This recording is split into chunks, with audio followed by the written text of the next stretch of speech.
राधे राधे दोस्तों। अगर आपको हमारी कहानियां पसंद आती हैं तो प्लीज चैनल को सब्सक्राइब जरूर करें। घर के बाहर टैक्सी आकर रुकी थी। अनुराधा ने बाहर झांककर देखा तो मालती जी टैक्सी के बाहर निकलकर इंतजार कर रही थी कि घर में से कोई तो उन्हें लेने आए। लेकिन घर में बेटा राजेश, बहू अनुराधा दोनों मौजूद थे, पर किसी ने भी बाहर आने की जहमत नहीं उठाई। इतने में राजेश ने अनुराधा से पूछा, कौन है अनुराधा? और कौन होगा, तुम्हारी माँ है, कहकर वो दरवाजा खुला छोड़कर वापस अपने काम में लग गई।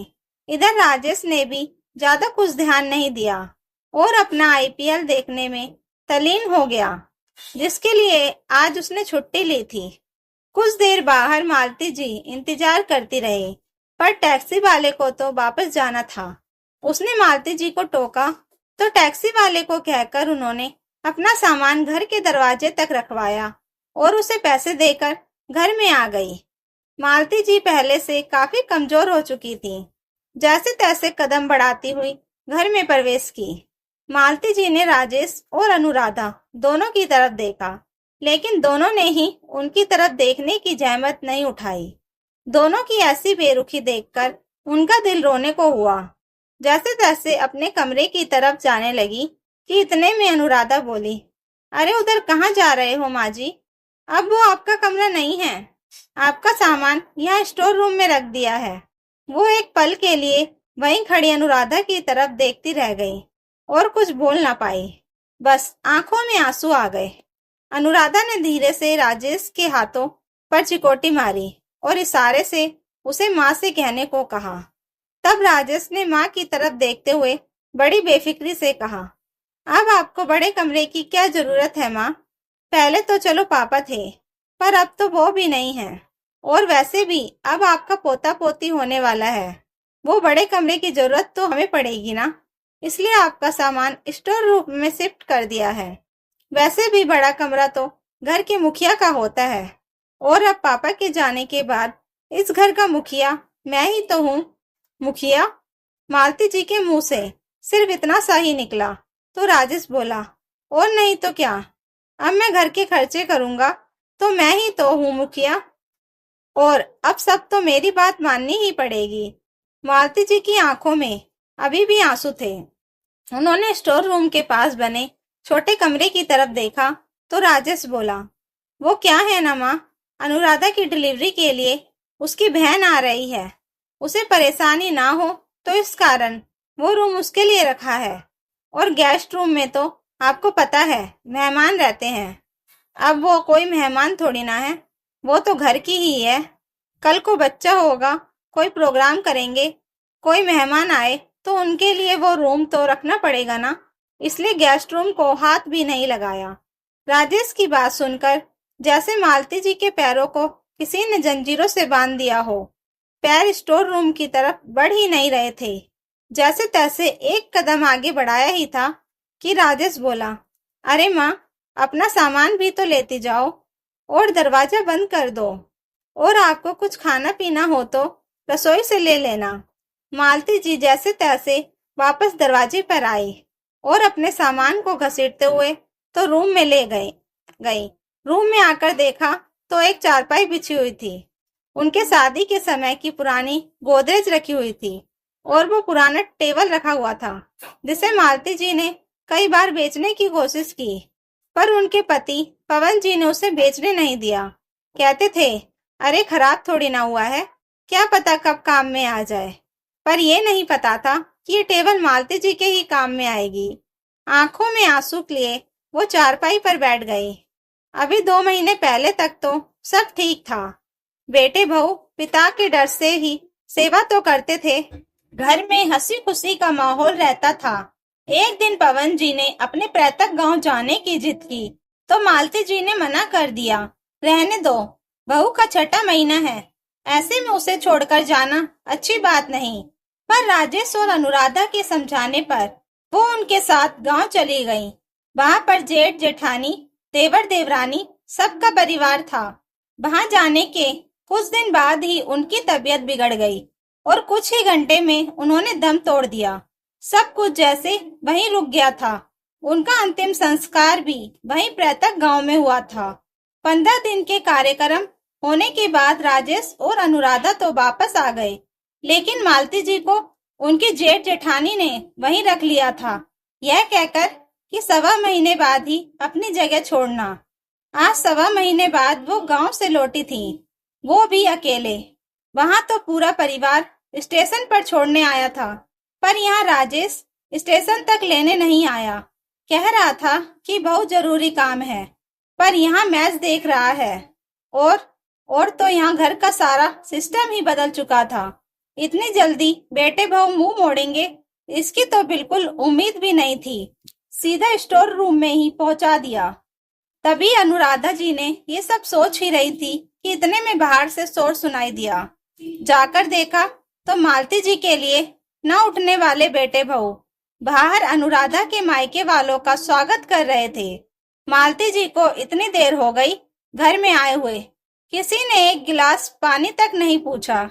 वहीं बहू के मायके वालों के लिए बेटा रसोई में जाकर खुद पानी की ट्रे सजाकर ले आया। इतने लोगों के बीच अपने आप को अकेला महसूस करती हुई मालती जी वापस उस कमरे में आ गई।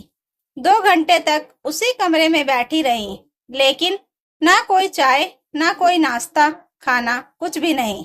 2 घंटे बाद लगा कि अनुराधा के मायके वाले वापस जा चुके हैं। शायद वो उसकी बहन और मम्मी को छोड़ने आए थे, क्योंकि वो दोनों ही अब घर में मौजूद थी। उन्हीं की आवाज बाहर से आ रही थी। अब मालती जी को भूख का एहसास हो रहा था। आखिर वो खुद ही उठी और रसोई घर में गई। रसोई में खाने के लिए कुछ भी नहीं था, खाना भी बाहर से मंगवाया गया था। वो झूठे बर्तन ये सब बता रहे थे। इतने में अनुराधा रसोई में आई। क्या ढूंढ रही हैं माँ जी? देखिए, खाना तो बचा नहीं, और मुझे याद भी नहीं रहा कि आपके लिए खाना रखना था। आप दूध बिस्किट खा लीजिए या फिर अपने लिए कुछ बना लीजिए। मेरी हिम्मत नहीं है खाना बनाने की, कहकर अनुराधा रसोई के बाहर आ गई। मालती जी की भी हिम्मत नहीं थी खाना बनाने की। एक तो 1.25 महीने पहले का गम अभी तक दिल से गया नहीं था। अभी किसी प्रिय की मौत तो वैसे भी हिम्मत तोड़ देती है, फिर ये तो उनके पति थे। ऊपर से ट्रेन का सफर थका देने वाला था। हिम्मत होती भी कहाँ से। वो अपने लिए एक गिलास पानी लेकर वापस कमरे में आ गई। थोड़ी देर तक बैठी आंसू बहाती रही। फिर याद आया कि वहां से निकलते समय देवरानी ने खाना पैक करके दिया था, जिसमें से उन्होंने सिर्फ 2 रोटी ही खाई थी।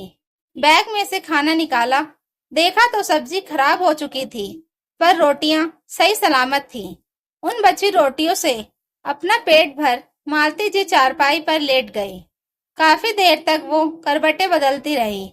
आखिर करवटें बदलते बदलते आंखों में आंसू लिए देर रात उन्हें नींद आई। इस कारण से सुबह नींद देर से खुली। उठकर बाहर आई तो देखा सब हंस बोलकर चाय नाश्ता कर रहे हैं। सबकी प्लेट में गर्मा गर्म पोहे और जलेबी नजर आ रहे थे। मालती जी को देखते ही सब चुप हो गए। इतने में राजेश बोला, माँ, आप अपने कमरे में बैठिए, आपका नाश्ता मैं कमरे में ही लेकर आता हूँ। उसकी बात सुनकर मालती जी वापस कमरे में चली गईं। थोड़ी देर बाद राजेश चाय नाश्ता लेकर कमरे में आया और मालती जी को देखकर बोला, माँ, ये नाश्ता कर लो, और भगवान के लिए जहाँ तक हो सके आप कमरे में ही रहो। मालती जी हैरानी से राजेश की तरफ देखने लगी। उनके प्रश्नों को भांपते हुए राजेश बोला, देखो माँ, मुझे पता है कि आपको पापा के जाने का बहुत दुख है, लेकिन कर भी क्या सकते हैं। उनकी तो उम्र हो गई थी, इसलिए वो चले गए। लेकिन आप यूं दुखी चेहरा लेकर बार बार अनुराधा के सामने आओगे तो होने वाले बच्चे पर गलत असर पड़ेगा। इसलिए कह रहा हूँ, आप अंदर ही रहो। और वैसे भी सब लोग कहते हैं कि एक विधवा। कहते कहते राजेश एकदम से रुक गया और वापस बाहर चला गया। मालती जी राजेश की बात सुनकर बिल्कुल हैरान रह गईं। अब तो उनका दिल जोर जोर से रो रहा था। उन्हें समझ ही नहीं आ रहा था कि उनके बेटे में दिल है या पत्थर। वो अपनी माँ के लिए ऐसा कैसे सोच सकता है। उसकी माँ विधवा है तो उसका साया वो अपनी पत्नी और होने वाले बच्चे पर नहीं पड़ने देना चाहता। अभी 2 दिन में उसने मुझे इतना कुछ दिखा दिया, तो ये तो मेरी जिंदगी नरक बना देगा। सोच सोचकर मालती जी से चाय नाश्ता भी नहीं करते बना। उनकी रुलाई फूट पड़ी। वो इतनी जोर जोर से रो रही थी, पर उन्हें चुप कराने के लिए कोई भी कमरे में नहीं आया। आखिरकार काफी देर तक रो लेने के बाद तो खुद ही थक हार कर चुप हो गई। अपने पल्लू से अपने आंसू खुद ही पोंछ लिए। आखिर काफी देर तक मौन रहने के बाद मालती जी एक निर्णय पर पहुंची। आखिर रात को जब राजेश अपने ऑफिस से वापस घर आ गया, उसके बाद बाहर वाले कमरे में बैठकर सब लोग हंसी मजाक कर रहे थे। उस समय मालती जी भी उस कमरे में आ गई और वही सोफे पर आकर बैठ गई। उनके आते ही सब लोग चुप हो गए, जबकि राजेश ने घूर कर मालती जी को देखा, जैसे कह रहा हो कि सुबह समझाया था ना, फिर यहाँ क्यों आए हो। लेकिन मालती जी चुपचाप राजेश की तरफ देख रही थी। आखिर राजेश को बोलना ही पड़ा, माँ आपको सुबह समझाया था ना, फिर क्यों आई हो आप। बाहर कहा था ना, आपका साया मेरे बच्चे के लिए ठीक नहीं है। मालती जी ने उसको मुस्कुराकर कहा, हाँ याद है, तूने कहा था कि मेरा साया तेरे बच्चे के लिए ठीक नहीं है, क्योंकि मैं विधवा हो गई हूँ। पर बेटा, जब मेरा साया तेरी पत्नी और बच्चे पर ठीक नहीं है, तो अपनी पत्नी को यहाँ से लेकर तो कहीं और चले जा। मालती जी की बात सुनकर राजेश भड़क गया। मैं क्यों घर छोड़कर जाऊंगा? अब घर का मुखिया मैं हूँ और आप इस तरह से मुझसे बात नहीं कर सकती। मुखिया? मुखिया जी, आपको बता दूं कि यह घर मेरे नाम पर है, तो किस खुशी में आप घर के मुखिया बनने को तैयार हो गए। तभी अनुराधा बोली, माँ जी, आपको बता दें कि अब घर के सारे खर्चे ये उठाते हैं। आपके बस की बात नहीं है आटे दाल के लिए पैसे कमाना। अब तो मालती जी खड़े होते हुए बोली, अच्छा, उसकी चिंता तू मत कर। वैसे भी तेरे पति के हाथ के आटे दाल मैंने नहीं खाए। जब तक मेरे पति थे, उन्होंने घर का खर्चा दिया था। उनकी जब मौत हुई तब मैं गांव में थी, और जब से मैं यहाँ आई हूँ तब से मैंने तुम्हारे घर का तो कुछ नहीं खाया। इसलिए मुझे आटे दाल के दोष मत देना। मैं अपने आटे दाल का बंदोबस्त खुद कर लूंगी। तुम लोग अपना बंदोबस्त कहीं और कर लो। मालती जी का साफ रुख देखकर अब तो अनुराधा की मम्मी भी बोली, अरे समधन जी, आप तो बच्चों की बात को दिल पर ले रही हो। बच्चे ही तो हैं, माफ कर दो। माफ कीजिएगा समधन जी, ये बच्चे नहीं हैं, बच्चे की माँ बाप बनने वाले हैं। और उस समय आप क्यों नहीं बोली जब ये मेरे साथ इस तरह का व्यवहार कर रहे थे? आप भी तो कल से ही घर में है ना। मुझे कुछ नहीं सुनना है। अपनी बेटी और दामाद से कहिए कि अपना बंदोबस्त कहीं और कर ले। मैं अब इन्हें इस घर में नहीं रहने दूंगी। मालती जी ने भी समधन के सामने हाथ जोड़ते हुए कहा। आखिर सबके समझाने के बाद भी मालती जी झुकने को तैयार नहीं थी। काफी देर बाद फिर ये निर्णय निकला कि अनुराधा को उसकी मम्मी मायके ले जाएंगी और वहीं उसकी डिलीवरी करवाएंगी। उस दौरान राजेश यहाँ घर का बंदोबस्त कर लेगा, और अगर बंदोबस्त नहीं कर पाता है तो तब तक यहाँ का किराया देना पड़ेगा। दोस्तों, अगर आपको यह कहानी अच्छी लगी हो तो प्लीज वीडियो को लाइक, शेयर एंड सब्सक्राइब जरूर करें। Thank you for watching.